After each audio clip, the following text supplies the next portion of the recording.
Today, I have the pleasure of talking to Michael Harvey, who is Information and Privacy Commissioner for Newfoundland. And Newfoundland has had a significant breach, and his office has issued a report regarding Eastern Health. The main purpose of this podcast is to talk about that breach, although we may start with talking a little bit about Michael's history and his goals for the office. Welcome, Michael. Thank you very much, Ron. It's an honor to be on your podcast. So before you got into the access and privacy world, you obviously had a career and did all kinds of interesting things. And I wondered if you'd just tell our listeners about some of the things you did before becoming commissioner. Sure, I'd be happy to do that. So I've been commissioner now for about 4 years. Before that, I spent my career in the provincial public service. Most of it was within central agencies. I started out in our intergovernmental affairs. So people who are unfamiliar with this, the general structure of government, that's like every provincial government has its own internal foreign affairs office, but foreign affairs vis-a-vis the other provinces and territories and the provincial government. So that's where I started. My academic background is in political science and comparative multi-level systems of government and federalism and that kind of thing. So that's where I started. But I also served in the cabinet office for a number of years. But most recently, I was in the Department of Health and Community Services. So I was Assistant Deputy Minister of Health for 4 years there and responsible for policy and performance monitoring. I had research in my portfolio. And then over the 4 years, I gradually got more and more lines of business as government departments are forever being restructured. And I ended up with more and more stuff. But it's the health information and research stuff that really grabbed my attention. And I managed in that capacity. I sat on the boards of the Center for Health Information and our local Health Research Ethics Authority, and really developed an interest and a passion for health information in particular. And so when the opportunity to apply to be the commissioner, the Information Privacy Commissioner, arose, I jumped at it, and I'm really happy that I did. I should point out, and this is a good opportunity for me to say at this outset of the podcast, that my role in health and community services turned out to be a little meaningful as it relates to this investigation. About a year and a half into the investigation, the government decided to press me on the notion of reasonable apprehension of bias. If my roles as an assistant deputy minister of health, and in particular the board memberships that I had in that capacity, created a reasonable apprehension of bias. So I had obviously thought about that question myself before I even launched the investigation, and I had done an analysis of that and determined that I did not, and that I was free to conduct the investigation. But ultimately, when the government made a court application to have me prevented from doing that, I decided that it would be much more expedient not to fight it. Because if I did, it would take more than a year, I would expect, Right. for us Yeah. to resolve this in the courts. And so my real priority was to have the investigation concluded and to have the report issued rather than have it delayed. And so for that reason, I delegated my authority to Sean Murray, who's essentially the number two here in the office. He's worked here in this office since pretty much since it was created more than 15 years ago. So I had every confidence in him and the investigators that we have working on this file to bring that investigation over the finish line. And they did that, and they issued their report some time ago. And now, of course, that the report is complete and has been signed and issued and out there into the public domain, I no longer have to worry about reasonable apprehension of bias. And so for that reason, I can talk to you without any form of restriction here today. So, as you talked, I spent a good part of yesterday reading the office's report, and I want to get to that. But I have a couple curiosity questions before that. As you mentioned, you've been commissioner for 4 years, and I think most people, when they take on the commissioner role, they start and they say, "I have certain things I want to achieve." So, my first question is, what have you been able to achieve in the last 4 years that you're particularly proud of? It's been an unusual 4 years. And so I didn't necessarily come in with a set list of things that I wanted to achieve. Circumstances have, come upon us. The last 4 years has been dominated by a pandemic. I wasn't in the job for a year before we were hit with the pandemic. The Right. first I did really on the job, and I think what a lot of people do, is really try to get their head around, the job that they've got. The first thing that I did was try to figure out how does this office work, and what do we do, and what are the workflows. And so I really put a priority on trying to digitize and formalize the workflows in the office, because I come from pretty formal work environments, and this work environment was less formalized and certainly less digitized than I was used to. And so I really wanted to formalize everything and digitize it. And so that was the first thing I did. Really, I think fortunate that I did so, because when we had to pivot during the election to working remotely, we were quite capable to do so. And we pivoted to a remote workforce, and we're able to handle our main lines of business much more easily. Our main lines of business, of course, are, as you know better than anyone, producing an ongoing stream of investigations and decisions on Right. mainly access matters. So that no matter what else we do on privacy matters, it seems that I talk, and I expect the same is true for you, Ron. I talk about privacy a lot. Most of the work that I do is on access and all these access to information investigations. And they spiked during the pandemic in a very significant way, both the number of access requests to public bodies in the province and proportionally the number of complaints about them. And so we were able to pivot and handle all of those. The number of reports that we issued in calendar year 2021 was almost twice as many as in the previous year. And we Oh, were wow.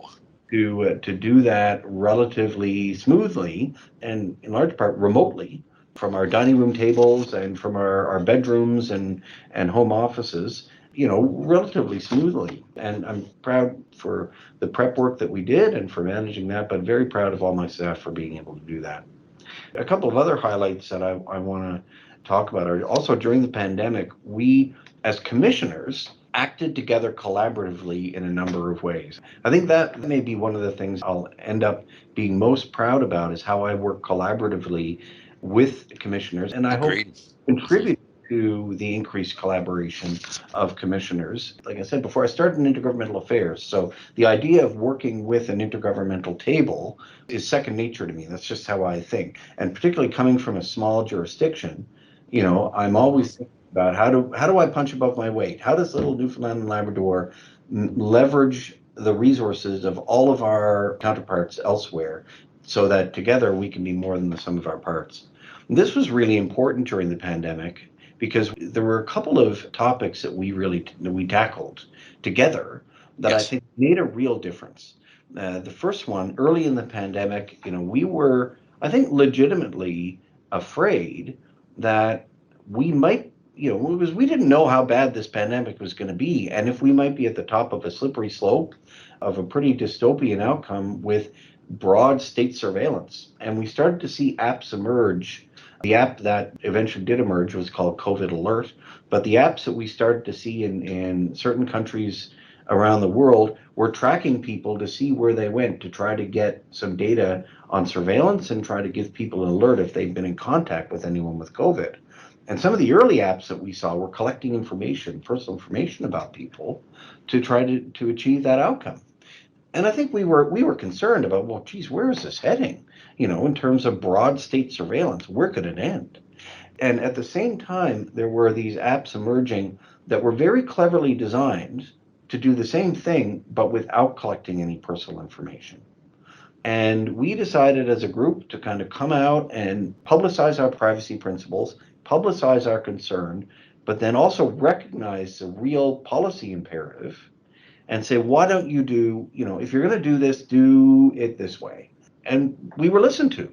And so to come up with that joint statement in the middle of the pandemic, to seize exactly the right time to come out with it, and then get those ideas out there and then work afterwards in the way that we did.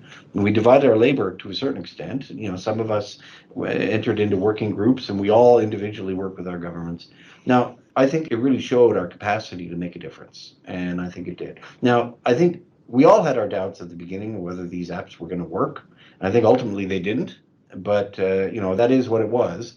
I think that we made a real difference in nudging the government away from a different type of app that would have been of much greater concern. We did the same thing a little later and a little differently the Vax Pass. That's what we called it here. I think it might have been called different things in different provinces. The Right. app people had on their phone to get in different establishments. And so, we collaborated together. We thought about when is the right time to come out with our statement on this, and what are we going to say when we come out.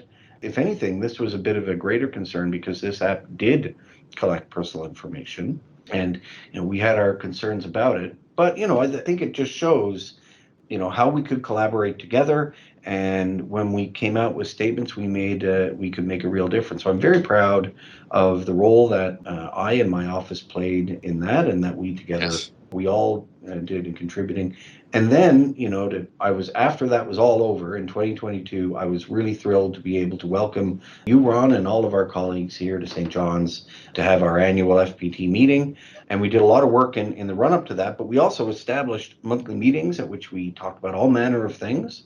And then when we got together in St. John's, we issued two statements on digital ID and on facial recognition, both Right. of which were, people paid attention to this.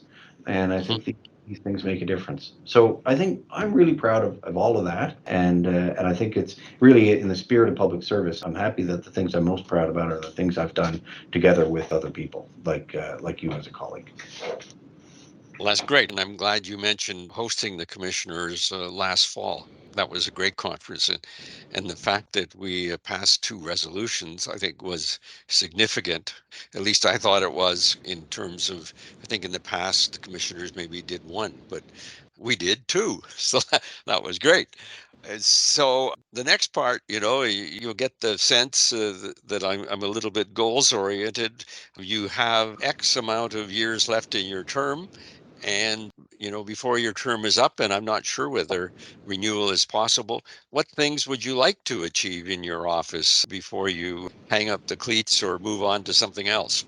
Yeah, I mean, I do have the potential for a second term, but who knows about that? But definitely in the last 2 years of this term, I think the focus that I've given on health information is likely to continue. I think that I'm going to be very interested in what happens with artificial intelligence, one way or the other. I think that's really going to be a main focus for the next 2 years. Those are things that, whether or not I want to, I'm going to be looking at those things. But I think the one thing that I'm going to choose to really focus on and try to dedicate energy is on the privacy issues related to children and youth, both within the education system and outside, but definitely with a focus on what's going on in our schools and what kind of applications are being used there and the privacy implications of that, but also privacy as part of the curriculum. That's a real interest of mine that I want to prioritize in the last 2 years of my term. Excellent, excellent. I think there is discussion about a possible resolution on that. I assume you'll be involved in that process. Absolutely. Yeah. Thank you very much, Michael. And I'm glad that you shared your background in the health sector. I think that's very helpful, as in the next part of this podcast, which we're calling part two, we talk about Eastern Health, the breach, and the report and recommendations. So, everybody, this is the end of part one. Please click on part two and continue listening to Michael's discussion of the breach in Newfoundland.